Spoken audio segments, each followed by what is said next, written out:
Bonjour à tous et à toutes. Bonjour. Bonjour. Donc là, on continue les vidéos et on va un peu élaborer la vie d'une jeune fille, une jeune musulmane. Son nom? Son nom, on va l'appeler Samira. Samira. Samira. Donc Samira, c'est une jeune musulmane. Donc elle est quand même belle, machallah, et elle est en santé. Et, tu vois, dans son éducation, elle est correcte, elle étudie, elle fait ses affaires. Ouais. Donc une fille, on pourrait dire exemplaire. Samira, qui en passant est une, comme on l'a dit, une jeune fille musulmane d'origine arabe, faut le mentionner. Une gentille jeune fille, hein? Elle était très gentille. Elle est gentille. Elle a des beaux yeux verts quand même. C'était quand même exceptionnel pour une arabe de... Non, pour vrai. Ouais. Et c'est peut-être ça dans le fond qui a causé sa perte. Alors, je vends déjà la mèche, mais ce que je veux dire c'est que justement parfois les jeunes filles veulent se sentir valorisées. Parce que toutes leurs jeunes amies justement se sentent valorisées parce qu'elles ont des petits amis. Des petits amis garçons qui justement les font sentir qu'elles sont si jolies. Et Samira, peut-être qu'elle voulait justement qu'un jeune garçon lui dise qu'elle avait de beaux yeux verts. Mais surtout parce que quand elle voit ses autres amies jeunes filles, Ouais. Belinda, Patricia, un autre. Et toutes les autres, oui. Toutes les autres qui pourraient lui dire, mais t'as pas de copain? Mais comment ça? Mais tu vois, essayer de... Et ça commence tout doucement. Ça commence aussi, oh, et c'est pas entre elles, oh mon copain vient de m'écrire, il m'a envoyé un cœur, et... Oui, il m'a donné telle ou telle chose. Oui, ou ah, wow, moi et mon copain ce soir nous sortons, nous allons au restaurant. J'allais dire la belle province, c'est pas très élégant. Mais ça faisait comme la belle. Ouais, Donc, ok. Mais oui, mais c'est juste de se sentir parfois on voit les petits moineaux dans les arbres en couple. Et on voudrait justement avoir nous aussi quelqu'un proche de nous. Mais il faut trouver la bonne manière de le faire. Pas seulement trouver quelqu'un qui en réalité veut seulement te manger. Parce que de nos jours, souvent c'est le cas. Ah oui. Mais oui, on va pas se le cacher. Et justement, quand cette personne-là, à la base, je dirais qu'elle est vulnérable dans le sens où ces gens-là, là, ils savent d'une certaine manière que cette personne-là est pas censée. Tu vois, parce qu'en islam, il y a le mariage. Tu vois, le mariage, ça sert à ça. Tu te maries, tu vis ta vie de couple et tout.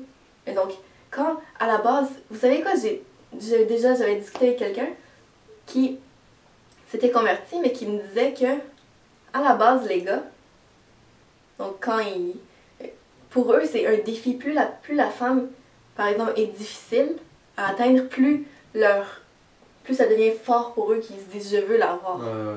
À ce point-là. Ça m'avait tellement attristée parce que c'est comme ça. Puis ces gens-là, justement, ils vont suivre le shaitan qui leur dit tu vois, vas-y. Puis eux, pour eux, ça devient un défi. Ça devient un défi parce qu'en plus, imagine quand tu as cette impulsion, cet effet, cet instinct de vouloir avoir cette proie qui est inatteignable, c'est quoi? C'est mauvais pour toi parce que tu vas avoir cette énergie-là pour l'avoir. Tu vas déployer tous tes moyens de séduction, bien sûr à court terme. Et pauvre jeune fille aussi, qui finalement va souvent être atteinte par une flèche. Ils disent une flèche de Cupidon.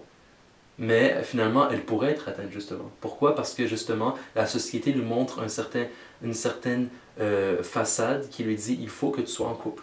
Et souvent, c'est être en couple dans le péché. Oui, et ça commence tout doucement, tu vois? Comment ça commence? On peut continuer l'histoire de Samira. Oui, on continue l'histoire de Samira. Peut-être que, donc, il y avait un travail d'équipe ou encore... Et il lui a donné son numéro de téléphone. Ah, appelle-moi ou je sais pas. Ou peut-être son email. Ou son compte Facebook. Et donc ça commence comme ça par des petites choses très très simples. Tu vois, le shaitan, il sait comment développer ça tout doucement. Parfois ça peut durer des années. Lui, il sait. Donc tout doucement. Mais à la fin, de plus en plus. Surtout si vous-même vous n'avez pas cette force qui vous dit non. Vous n'avez pas justement l'entourage qui vous restreint dans vos ardeurs. Oui. Parce que les amitiés tirent. Ça, on le sait. Alors si dès le départ, les gens qui t'entourent t'encouragent à faire ça, imagine. C'est difficile. D'où l'importance de choisir très bien ses amis. Exactement. Oui. Donc cette fille-là, ça peut commencer aussi banalement que ça. Tu vois? Alors après ça se développe un peu. Ah, au début, peut-être qu'ils vont, je sais pas moi, aller prendre une marche ensemble.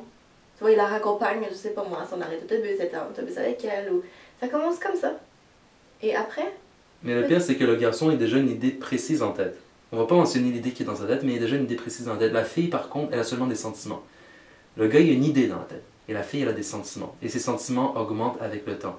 Et elle commence à penser à lui. Avant, elle pensait à lui une fois par journée. Maintenant, elle pense à lui une fois par heure. Et à un certain point, elle va penser à lui à chaque seconde. Et imaginez comment ça se développe à l'intérieur d'elle, ce sentiment d'amour, parce qu'elle appelle ça l'amour, alors qu'en réalité, c'est pas l'amour. En réalité, c'est seulement la passion. C'est vrai ça. Et qu'est-ce qui arrive à Samira finalement? Il arrive peut-être que, alors que l'amour, qui en réalité est la passion, est devenu si intense, qu'est-ce qui va arriver? C'est que à un moment donné, le garçon va demander quelque chose, et il sait qu'il va l'avoir, parce que lui, il le sait, que Samira est totalement, éperdument amoureuse de lui. Et là, il va demander quelque chose de plus. Au début, quelque chose qui, aux yeux de beaucoup de gens, paraît banal, mais ce petit banal va mener à quelque chose de très très grave à un moment donné, malheureusement. Oui. Ouais. Alors, tout ça pour dire que, donc dans le fond, il faut faire attention à notre fréquentation, numéro 1. Il faut faire attention à, justement, l'effort et l'amour qu'on met dans la recherche de ce bonheur, supposément, que nous offre la société. Parce que dans le fond, c'est pas un bonheur, parce que c'est tout à court terme. C'est justement le bonheur éphémère. La fleur, la rose qu'il vous donne qui, justement, se fane une semaine après. Ça, c'est pas le vrai amour. Ça, c'est l'amour d'un moment. C'est pas l'amour de Saint-Valentin du 14 février. De séduction. Exactement. 14 février. 14 février. J'avais dit 14 calendrier, excuse-moi. À quoi ça arrive, ok? C'est des stratégies de séduction, qu'est-ce que tu veux? Donc, à la fin, c'est que c'est pas dans votre intérêt à vous, ni dans l'intérêt de personne. Vos parents, comment ils vont réagir quand ils vont savoir ça? Tu vois la peine que ça va leur avoir fait. Et vous-même, vous êtes en train de gâcher votre réputation, votre vie. Ça vous suit, ça. Parce qu'après ça, ces gens-là, probablement, ils vont pas nécessairement vous lâcher. Ou encore...